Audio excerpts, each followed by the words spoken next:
તો મિત્રો, બંગાળની ખાડીની જે well-marked low pressure system Orissa કાંઠે હતી તે આજે મજબૂત થઈ અને ડિપ્રેશનમાં ફેરવાઈ ગઈ છે. અને ભારતીય હવામાન વિભાગ મુજબ આ સિસ્ટમ આજે ઓરિસ્સાના કાંઠા વિસ્તારોને પાર કરશે.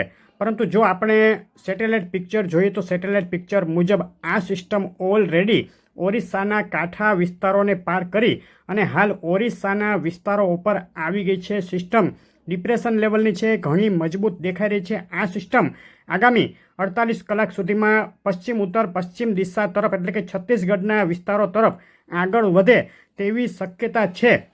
વિન્ડ ચાર્ટ જોઈએ તો સરફેસ લેવલના પવનના ચાર્ટ પણ એવું બતાવી રહ્યા છે કે આ સિસ્ટમ હવે ઓરિસ્સા ઉપર આવી ગઈ છે.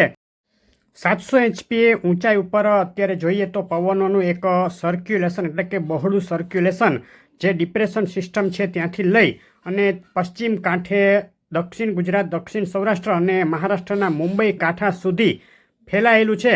અને આ સર્ક્યુલેશનને લઈને આ વિસ્તારોમાં અત્યારે ચોમાસું ઓવર એક્ટિવ દેખાઈ રહ્યું છે.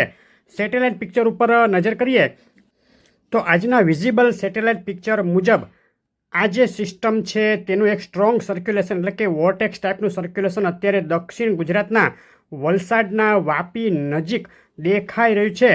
અને આ સર્ક્યુલેશન હજુ આગામી 24 કલાક આ જ વિસ્તારો ઉપર સક્રિય રહે, જેને લઈને આ સર્ક્યુલેશનની આસપાસના વિસ્તારો એટલે કે દક્ષિણ ગુજરાત, મહારાષ્ટ્રના મુંબઈ સુધીના વિસ્તારો અને સૌરાષ્ટ્રના દક્ષિણ અને પૂર્વ કાંઠાના જિલ્લાઓમાં તીવ્ર ગાજવીજ સાથે વરસાદ ચાલુ રહી શકે છે.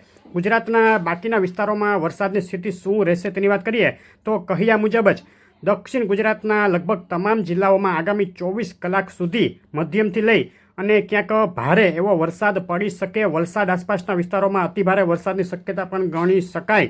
સૌરાષ્ટ્રમાં દક્ષિણ અને પૂર્વ સૌરાષ્ટ્રના જિલ્લા ભાવનગર જિલ્લો, અમરેલી જિલ્લો, જૂનાગઢ, ગીર સોમનાથ, અમુક વિસ્તારો રાજકોટ જિલ્લાના આ વિસ્તારોમાં મધ્યમથી લઈ અને ક્યાંક ભારે વરસાદ, વધુ વરસાદનું જોર દરિયાકાંઠાના વિસ્તારો તરફ રહેશે.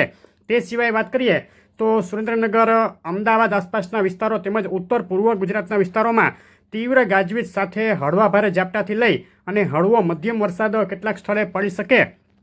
ઉત્તર સૌરાષ્ટ્રમાં મોરબી આસપાસના વિસ્તારો, રાજકોટ જિલ્લાના કેટલાક વિસ્તારોમાં પણ ગાજવીજ સાથે હળવો વરસાદ અને જ્યાં થંડરસ્ટોર્મ જામી જાય ત્યાં મધ્યમથી લઈને ક્યાંક ભારે વરસાદની શક્યતા.